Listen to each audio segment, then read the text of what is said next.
내가 주 안에서 크게 기뻐함은 너희가 나를 생각하던 것이 이제 다시 싹이 남이니 너희가 또한 이를 위하여 생각은 하였으나 기회가 없었느니라.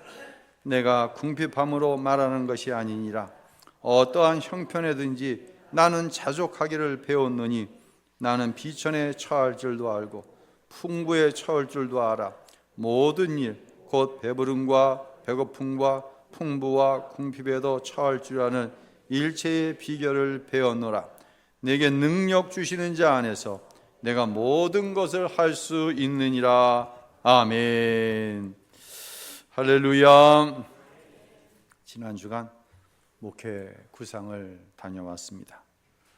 산속이어서 그런지 오후 4시쯤 되니까 벌써 어둑하게 어둠이 내려앉기 시작했습니다. 이제 늦은 가을이죠. 낮은 짧아지고 밤은 성큼성큼 우리에게 다가옵니다. 저절로 겸손함이 느껴지더라고요. 하나님이 주신 섭리이죠. 2024년 목회를 생각해 보았습니다. 무엇을 이루었나? 무엇을 잘했고 무엇이 부족했나? 아쉬운 것도 있었습니다. 나는 얼만큼 목회에 성공했나를 따져보았습니다. 그러면서 묵상한 것이 나에게 하나님께서 허락하신 목회로 인하여 깊어진 감사를 보게 되었습니다. 그렇습니다. 성공과 실패는 외적인 분량에서 찾아내려고 하는 이 습성은 버려져야 합니다. 하나님께서 우리에게 맡겨주신 분량만큼 살아갑니다. 5달란트 받은 사람은 열심히 성실하게 일해서 주인이 왔을 때에 남긴 것을 드렸습니다. 하지만 1달란트 맡은 사람은 맡은 것이 적다고 불평하며 땅에 묻어두었다가 주인에게 책망을 받고 바깥 어두운 곳에 쫓겨남을 당하고 말지 않았습니까? 1달란트는 금이요 34에서 36kg 정도 돼요. 흔히 얘기하는 골드바가 35개예요. 요즘 시세로 따져봤어요. 값이 천문학적인 돈이 나오더라고요. 1달란트가 약 제가 계산한 거는 한 45억이 나오더라고요. 안 놀라시네요. 45억을 여러분 중 누군가가 주인에게 맡겼어요. 마음대로 한번 사업해보라고. 얼마나 감사한 일입니까?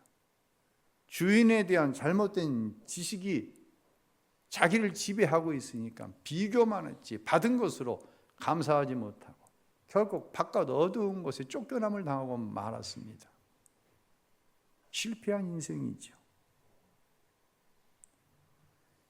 태초 먹거리 학교라고 하는 다소 생소한 학교의 교장인 이계호 박사라는 분이 있어요. 이분은 미국상을 하던 아버지가 사업에 실패해서 참 가난했어요. 친구들은 다 대학을 진학했는데 자기는 고등학교를 나와 세차장에서 날마다 시꺼먼 기름때를 묻히고 살아야 했습니다. 뒤늦게 검정고시를 보고 대학에 들어갔죠. 그리고 미국 오리간주에 있는 주립대학교 대학원에서 분서화학이라고 하는 학위로 박사 학위를 따게 됩니다.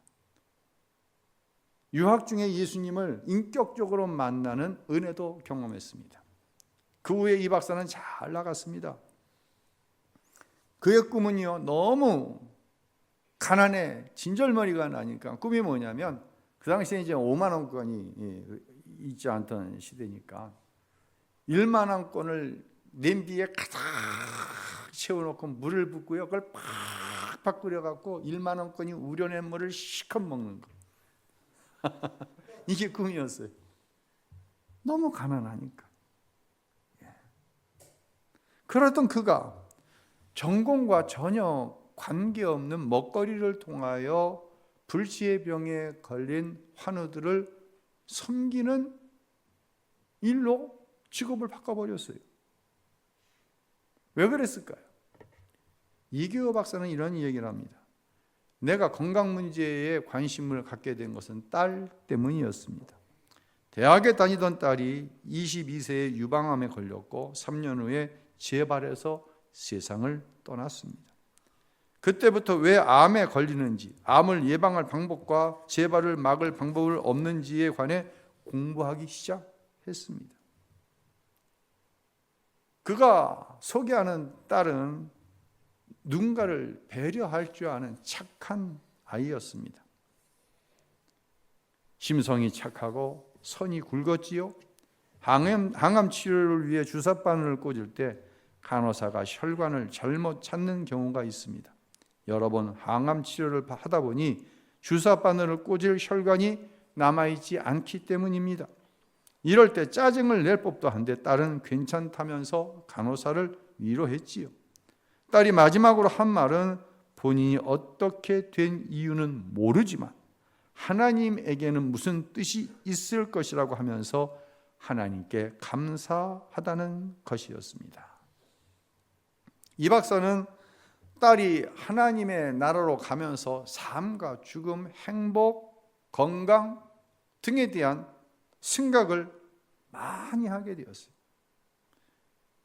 깊게 하게 되었어요. 그리고 충북 오천에 태초 먹거리 학교라고 하는 특별한 학교를 세우게 되었습니다.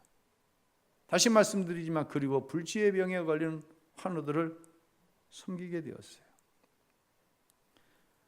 누군가는 어려운 일을 만날 때 불평이 되고 인생이 꺾어져 버리는 계기가 되지만 이규호 박사는 딸의 죽음으로 인해서 인생이 깊어졌습니다. 예수님의 사람은 어떤 상황에도 깊어지는 감사라고 하는 특징을 가지고 살아갑니다. 그래서 예수 믿는 것 자체가 가장 커다란 축복이라고 감사의 사람은 항상 입버릇처럼 말할 수 있는 것이지요. 깊어지는 가을, 감사의 달 마지막 주일입니다. 여러분을 축복하는 것은 어떠한 상황 속에서도 감사가 깊어지는 그런 은혜의 역사가 여러분 가운데 있게 되시기를 예수님의 이름으로 축원합니다. 정돈하며 살아갔으면 좋겠어요. 사진 하나 보여주실래요? 제가 이제 목회구상을 끝내고 고속도로를 나와 집에 가기 위해서 광명을 들어오는데 먼저 여러분 오른쪽 사진을 보면 저기 무슨 나무예요? 은행나무를 분재처럼 밑을 싹 정돈하고 위에만 남겼는데 저게 지난 목요일 날 찍은 거예요. 잎이 거의 안 떨어졌어요. 그리고 이파리가 파래요, 노래요? 파란색이 남아있는 거예요. 오, 정말 신기하더라고요. 그리고 집에 잠깐 들러서 이제 짐 정리를 해놓고 다시 교회로 오면서 목감천 옆에 있는 저희 집 앞 길을 찍은 거예요. 이게 멀리 떨어진 그릇이 아니라 한 블록 차이에 있는 은행나무인데 저 은행나무들은 어때요? 노란 게 조금 붙어있지 거의 낙엽이 떨어져 버렸어요. 무슨 차이예요? 정돈한 거는 푸르고 아름다운데 정돈되지 않고 널브러져 있는 것, 그냥 삶이 정돈됨이 없어요. 이거 잠깐 조금 건들고 저거 조금 건들고 이거 조금 하고 저거 하고 내가 뭘 하고 있는지 정돈이 안 돼. 삶이 이룬 것도 없고 이루지 못한 것도 없고 도대체 뭐가 뭔지도 모르겠어. 이런 삶이 되어서는 안 된다고 하는 그런 생각을 가지게 되었어요. 사랑하는 성도 여러분, 인생을요 정돈하며 살아가십시오. 이 말씀은 나이 60대, 70대, 80대에게만 주어지는 말씀은 절대로 아닙니다. 저희 아버님이 2주 전 주일날 이제 입원을 하셨어요. 그래서 그 소식을 제가 듣고 주일 사역을 마치고 한 6시가 좀 넘어 이제 병원에 아내와 함께 도착을 했어요. 아버님을 뵙고 8시가 좀 넘은 시간 집으로 돌아오기 위해서 별로 익숙하지 못한 도로를 타고 집으로 오는 과정에 있었던 일입니다.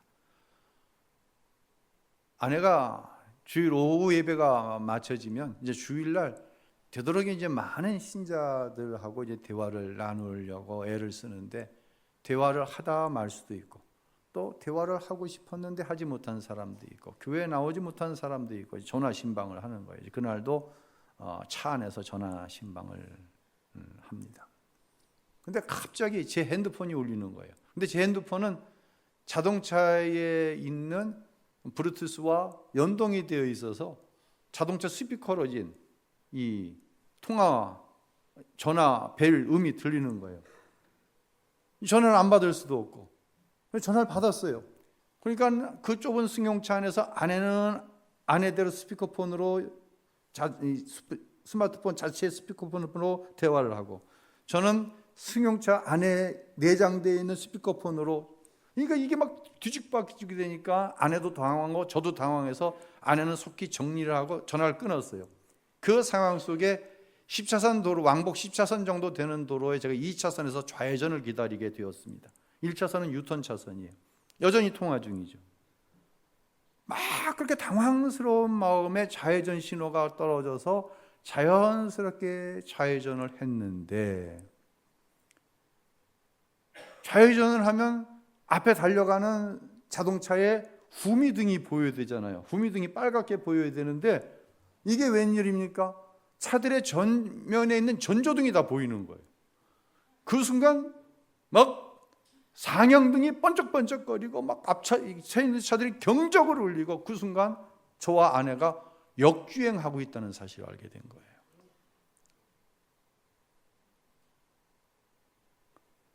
다행스럽게도 그 차선도 왕복 한 10차선 정도 되는 차선인데 중앙 분리대가 없었어요. 아니면 중앙 분리 봉이 있잖아요. 그것도 없었어요. 그래서 본능적으로 간신히 차를 피해서 반대쪽 차선으로 들어갈 수가 있었어요. 가슴을 쓸어내리는 순간이었습니다. 그리고 아내와 저와 이런 이야기를 나눴습니다. 야, 이렇게 역주행이 되는구나. 야, 이러다 죽는 거구나. 그러면서 제가 아내에게 쓸데없는 얘기를 했어요. 여보, 만약 역주행 중 사고를 내서 우리도 죽고 다른 사상자도 생기면 내일 아침 뉴스에 나오겠지? 그 뉴스를 보는 사람들 가운데 말하기 좋아하는 사람들은 이렇게 얘기할 것 같아요. 우신교회 담임 목사 부부 승용차 안에서 부부싸움하다 목사가 화딱지가 나서 역주행을 해 많은 사상자가 나다. 한 번쯤은 이런 얘기들 해보셨을 거예요 아마. 그러면서 함께 막 웃었어요.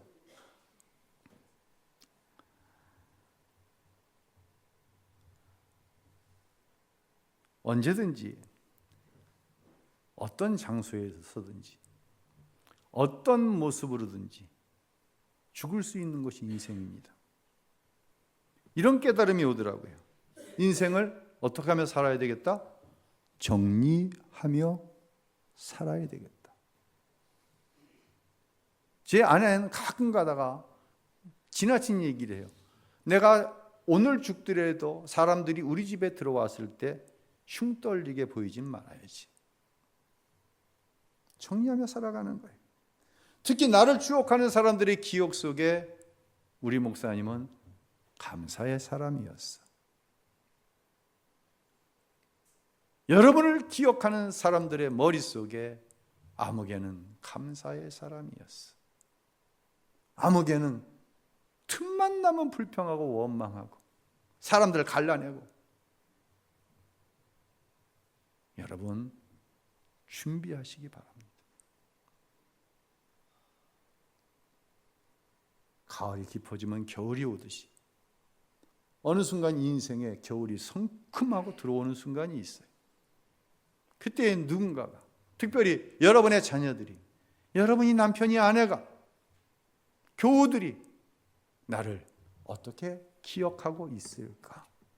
이 생각은 여기에 계신 20대로부터 70대에 이르기까지 다 공유해야 되는, 이것을 가리켜서 종말론적인 신앙이라고 하죠.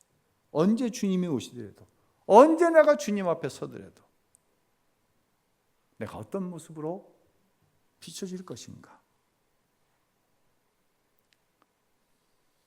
다시 본문으로 돌아가서 이 이야기들을 좀 정리해 보도록 하겠습니다.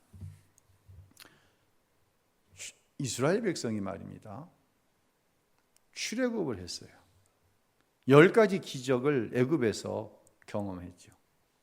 나와서는 홍해가 갈라지는 기적도 보았고 많은 기적을 보았어요. 출애굽 자체가 하나님의 기적이에요. 이 정도 되면 이스라엘 백성이 하나님을 신뢰하는 믿음으로 감사해야 되잖아요. 그런데 이스라엘은 감사하지 못했습니다. 여러분, 감사는요, 하늘에서 떨어지는 게 아니에요. 하나님 감사하게 하여 주시옵소서. 뭐 그렇게 기도도 해야 되겠죠. 근데 감사는 그렇게 하는 거 아니에요. 감사는요, 삶을 통해 배워가는 거예요.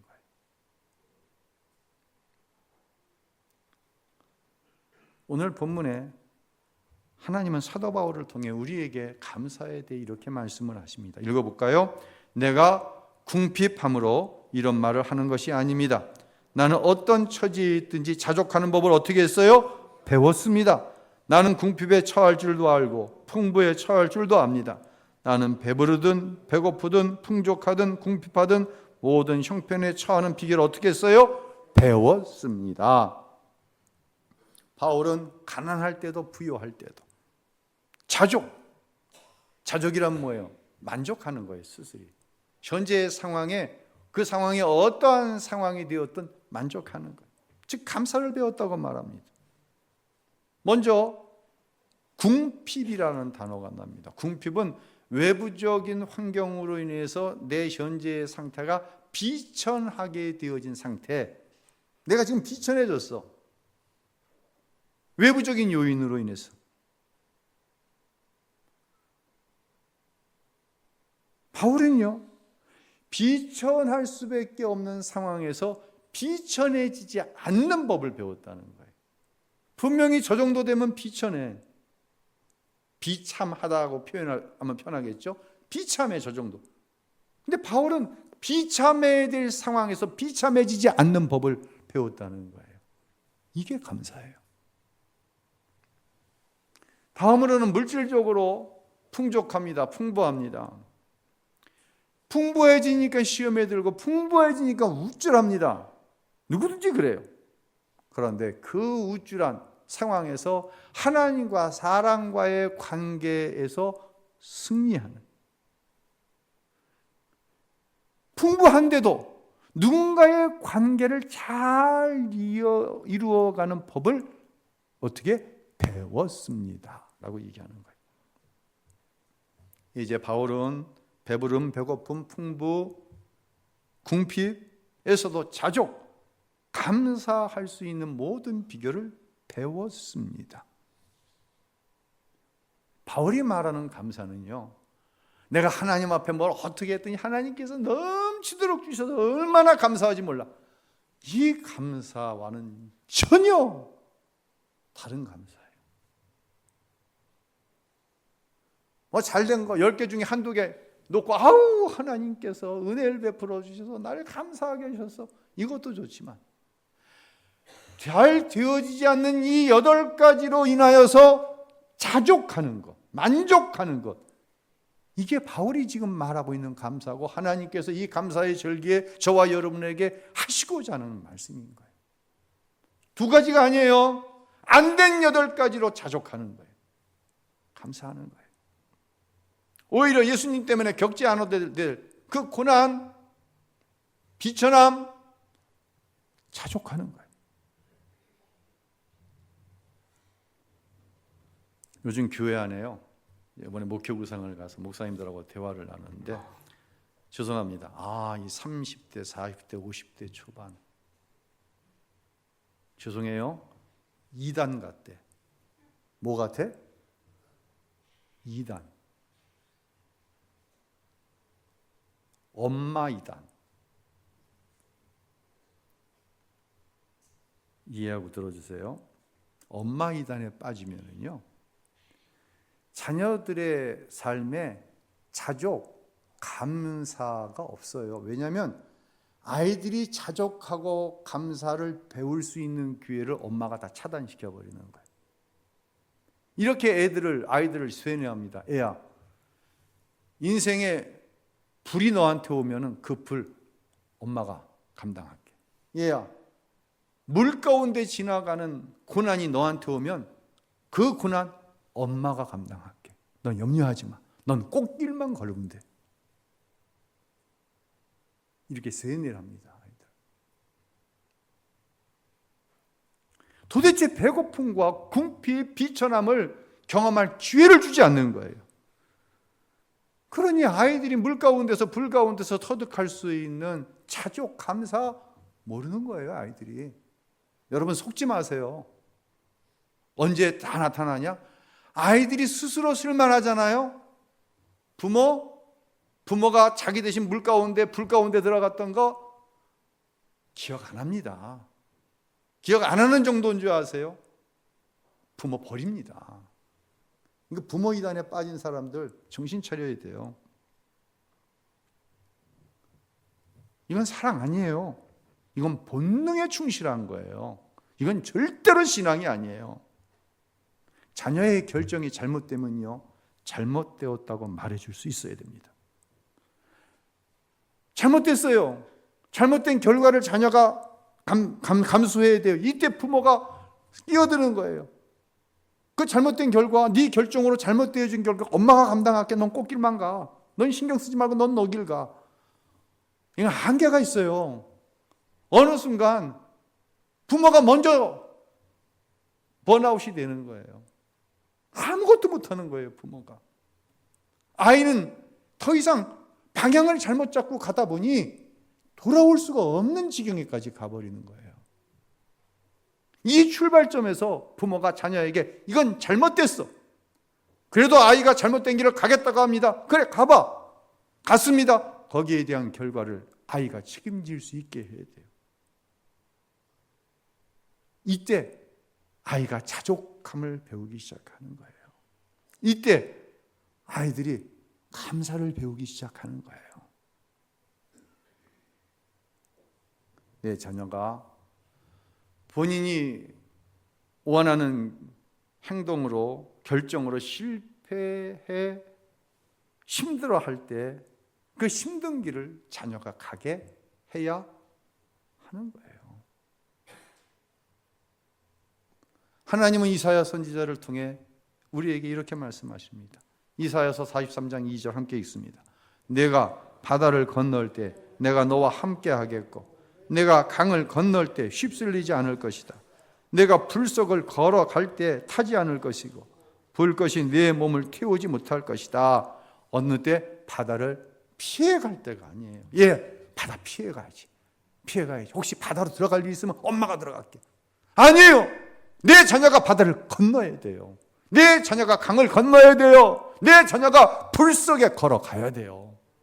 그때 하나님께서 바다가 너를 함몰시키지 못하고 강이 너를 덮치지 못하고 불이 너를 태우지 못하게 하는 이 은혜를 직접 경험하고 하나님 살아계신 것을 만남을 통해 자족함을 배워가는 거예요. 물과 불 같은 어려운 과정을 통과해야 자족할 줄 알고 감사할 줄 아는 거예요. 또 다른 심각한 오해가 오늘 본문 13절에 있습니다. 한번 읽고 계속 말씀을 드리죠. 읽습니다. 내게 능력 주시는 분 안에서 내가 모든 일을 감당할 수 있습니다. 여러분, 결코 이 말씀은요, 내가 어떤 영적인 능력이 있어서 경험하는 말씀이 절대로 아니에요. 이 말씀을 너무 왜곡을 해요. 내가 능력 주시는 자 안에서 뭐든가 할 수 있어. 모든 것을 할 수 있어. 어느 것에 방점이 찍혀요? 예수 안에서예요. 모든 것을 할 수 있는 것이에요. 우리는 모든 것을 할 수 있는데 방점을 찍어버립니다. 그거 아니에요. 내게 누구 안에서? 능력 주시는 예수 안에서예요. 예수님과 온전한 관계를 이루며 살아갈 때, 예수님과 온전한 교제를 이루며 살아갈 때 감사, 모든 것이 은혜입니다. 이 고백을 하고 살아갈 때 나타나는 능력이 있는데, 그것이 바로 하나님의 약속하신 말씀으로 우리를 축복하시는 능력인 줄로 믿으시기를 바랍니다. 내가 모든 상황을 감당할 수 있는 이유가 예수님 안에서 예수님의 능력으로 가능하다는 거예요. 예수님과의 관계의 중요성을 말하죠. 예수님 안에 있어야 예수님의 능력을 경험할 수 있는 거예요. 어떤 예수예요? 나 같은 죄인을 위하여서, 하나님과 원수된 나 같은 것을 위해서 육체를 입으시고 우리 가운데 오셨어요.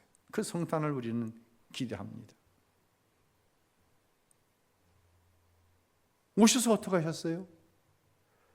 인간이 죽음 가운데 가장 비참한 죽음이라고 여겼던 나무에 달려 죽으신 거예요.